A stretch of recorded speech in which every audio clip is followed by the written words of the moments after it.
গত দুদিন ধরে দেখতেছি সোশ্যাল মিডিয়াতে একটা একটা ভিডিও ভাইরাল। সেটা হচ্ছে পরকীয়া।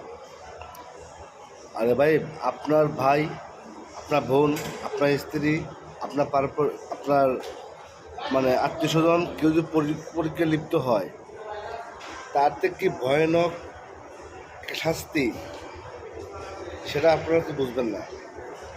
আপনারা বাধা দেন। পরকীয়া করাটা অনেক বড় একটা গুনাহ। যে গুণাটা কোনো সীমারেখা নেই। আপনি পরে করতেছেন, আপনার কিচ্ছু হচ্ছে না।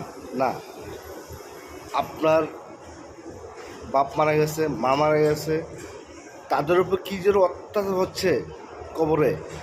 আল্লাহ বলেছে, তুই এমন ছেলে মেয়ে রেখে আসলি, তোর জন্য দোয়া করা দূরের কথা, পরীক্ষা নিয়ে ব্যস্ত। আমার মধ্যে পরীক্ষা একবার, দুইবার, তিনবার বুঝান।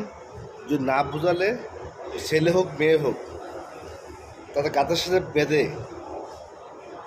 বেঁধে চুল কেটে ডিম দিয়ে পুলিশের কাছে ধরে দিন।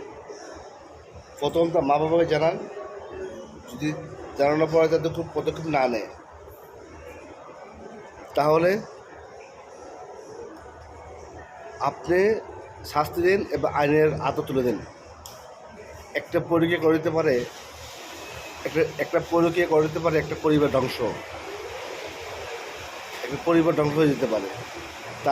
তা দিয়ে শিখতেছে আপনার ছেলে, আপনার মেয়ে, এগুলো শিখতেছে।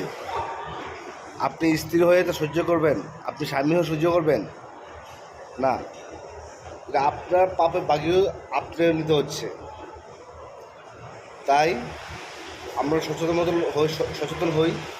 পরকীয়ার সাথে আমরা লিপ্ত হব না। আল্লাহ সবাই হেদায়েত করুক। এটা দেখেছি ভিডিওতে ভাইরাল, অনেক অনেক অনেক ভাইরাল, অনেক ভিউ হয়েছে ভিডিও নিয়ে। তো এটাই সবাই বলবো, তা আপনি এসব থেকে আপনারা সব দূরে রাখুন।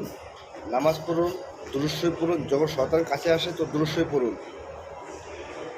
পরকীয়া করাটা অনেক বড় গুনাহ, অনেক বড় পাপ। সে জাহান্নামে আগুন 24,000 বছর পুড়তে হবে শুধু জাহান্নামে আগুন। দুনিয়া থাকা অবস্থায় আপনার ছেলে হোক মেয়ে হোক, সেটা শিখতেছে, সেটাও গুনাহবান। আপনার বাপ মা মারা গেছে, সেটাও হচ্ছে গুনাহ।